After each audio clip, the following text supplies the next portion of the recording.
Bonjour à tous, et aujourd'hui un numéro spécial, j'ai une voiture électrique, non pas pour parler voiture parce que je fais pas d'essai de voiture, mais pour parler de comment ça fonctionne pour se mettre à l'électricité au niveau d'une voiture.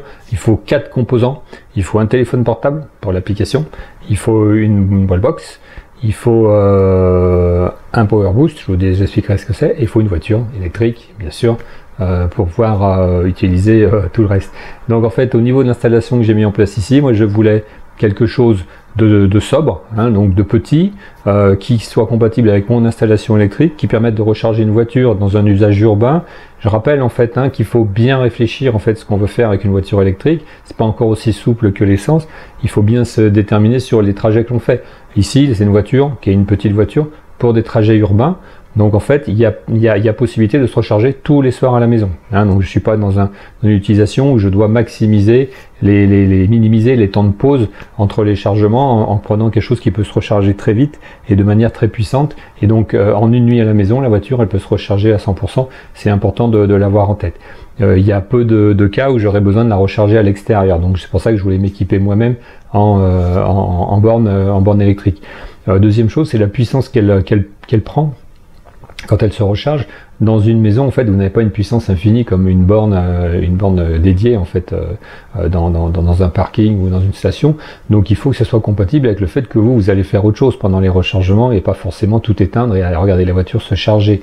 Donc, à partir de là, avec une voiture ici qui a 7 kWh, donc en fait, il fallait. Donc, moi, j'ai un abonnement neuf, hein, comme un peu tout le monde. Donc, en fait, il me reste pas grand-chose si jamais je veux faire marcher le four, la machine à laver, la télé, etc.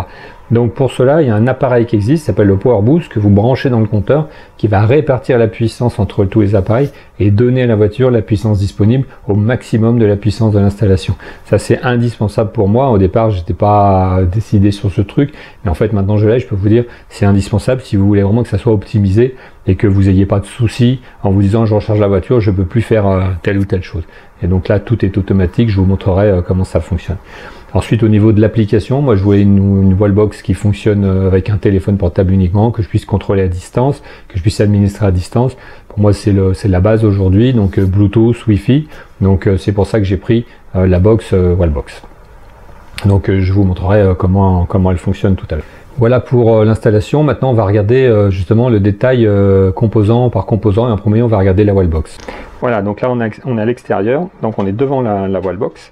Donc qui va alimenter en électricité l'ensemble de la voiture. Donc le câble livré avec, donc on ne peut pas le changer, hein, donc c'est un câble type 2, donc qui permet de recharger donc une petite voiture comme on a ici, citadine, donc en courant alternatif.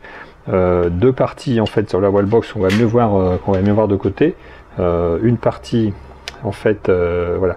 Deux parties, une partie informatique qui est devant là, après cette petite, et une partie courant fort qui est derrière. Donc ici c'est un Raspberry en fait qui est là, donc il fait toute la partie communication, la partie informatique. J'ai déjà eu 2 mises à jour depuis 2 semaines que je l'ai, et puis derrière la partie courant fort qui permet bien sûr de gérer l'électricité qui arrive de l'autre côté du mur. Ici de l'autre côté de ce mur, c'est le tableau électrique qu'on a vu tout à l'heure. Au niveau du branchement, du coup, il y a 5 mètres de câble, hein, qui permet de recharger en fait la voiture qui se trouve ici et qui permet donc du coup de ne pas être loin du tout entre la box et le branchement.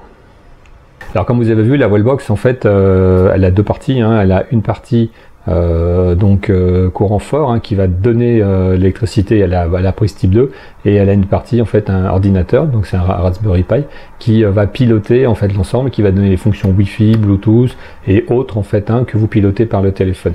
Ceci est relié donc au disjoncteur, donc sur un disjoncteur 40 ampères qui lui-même est relié donc à l'ensemble de l'installation et qui est piloté par le Power Boost qui distribue la puissance. On va voir à quoi sert le Power Boost. Si on se concentre sur le dispositif qui doit distribuer, en fait ici ce dispositif est relié par un câble RJ45 à la wallbox, donc le câble RJ45 est branché en bas, le courant électrique est branché en haut et en bas, ça fait une boucle qui mesure en fait ici un certain nombre de paramètres, donc il y a beaucoup de paramètres qui sont mesurés. Ici on est appuyé sur 100 kW, le voltage, l'ampérage de la maison. Donc ça je sais pas ce que ça veut dire en fait, hein. Donc voilà diverses autres mesures, donc les Hertz, 50 Hertz, les kVA, Et puis il y a d'autres mesures de reprise. En fait, c'est assez sophistiqué, on peut le piloter à distance. Et donc en fait, ce qui est intéressant, c'est que du coup là, je lui indique que ici on a une certaine puissance à RDA, donc c'est 9 kVA en fait, hein, qui est l'abonnement électrique en fait qui est distribué par le Linky ici. Et donc à partir de là,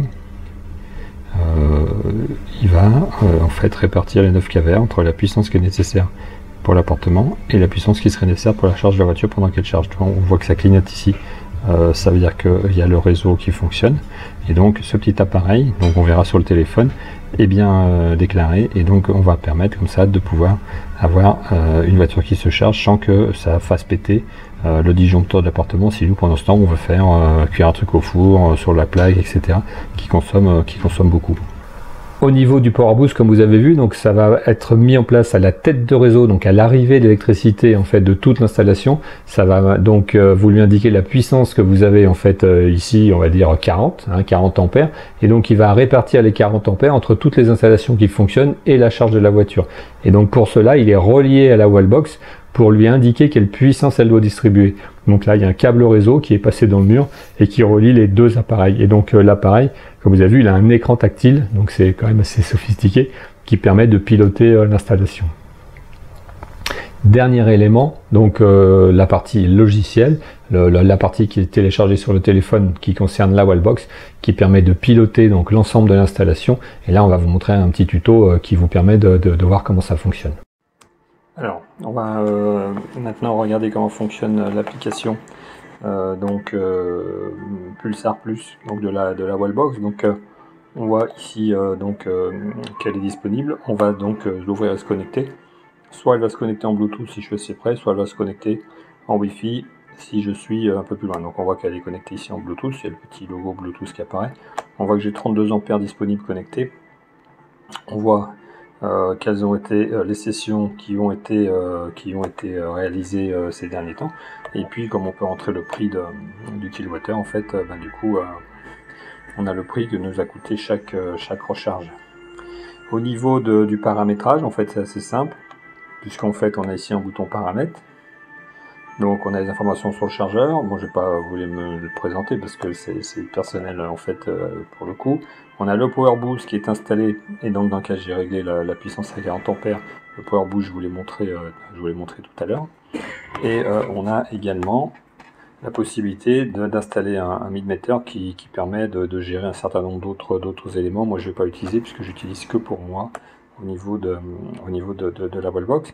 Au niveau des options avancées, on peut protéger la charge, c'est là qu'on rentre le coût de l'électricité. On peut redémarrer la boîte. On peut protéger par verrouillage automatique, etc. Bon, là, il n'y en a pas besoin. Au niveau de la connectivité, donc moi je suis en Wi-Fi et en Bluetooth. J'ai pas mis l'Ethernet et 3G, 4G. Et au niveau des options d'installation, on peut rentrer quel type de prise de terre on a. Moi, je ne l'ai pas utilisé. Voilà, et écoutez comment ça se passe. En fait, après, quand la brochure est branchée, ça démarre. Je peux, si je veux, programmer en fait les charges tous les jours à des heures précises, pour par exemple être en heure creuse ou pas. Donc ici, vous avez un petit calendrier. Ce que vous ne pouvez pas, c'est programmer pour que la voiture se recharge jusqu'à un certain pourcentage de puissance. Donc ça, je trouve que c'est un petit peu dommage. Ici, vous ne pouvez pas administrer non plus votre compte. Vous pouvez le faire que quand vous êtes sur l'application qui est sur PC. Donc ici, vous pouvez que juste piloter la marche, l'arrêt, le verrouillage, la pause, etc. Vous ne pouvez pas aller plus loin.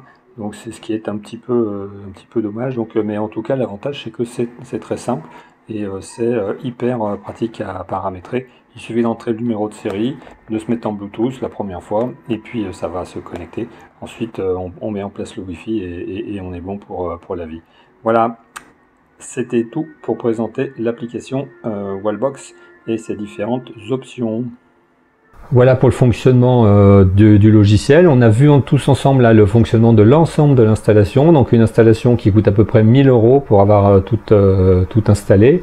Moi je me suis fait aider par mon voisin qui est un petit peu connaisseur en électricité. Je ne l'aurais pas fait seul parce que là vous manipulez vraiment des grosses forces électriques. Donc il ne faut pas se tromper, faut savoir faire, notamment pour brancher les différents appareils. Donc il y a 2 appareils à brancher dans le tableau électrique et il y a un appareil à brancher à l'extérieur. Bon, il faut avoir des grosses mèches. Moi j'avais pas tout ça, lui il a tout ce qu'il faut, il il a une grosse perceuse, il a vraiment le matériel. Donc moi j'aurais perdu beaucoup de temps, j'aurais dû acheter du matériel, donc ça m'a beaucoup aidé. Donc merci Jean-Michel de m'avoir aidé pour que ça puisse bien fonctionner, et c'est au poil, tout fonctionne très bien. Voilà pour ce tuto sur la mise en place d'une installation pour voiture électrique, et je vous dis à bientôt.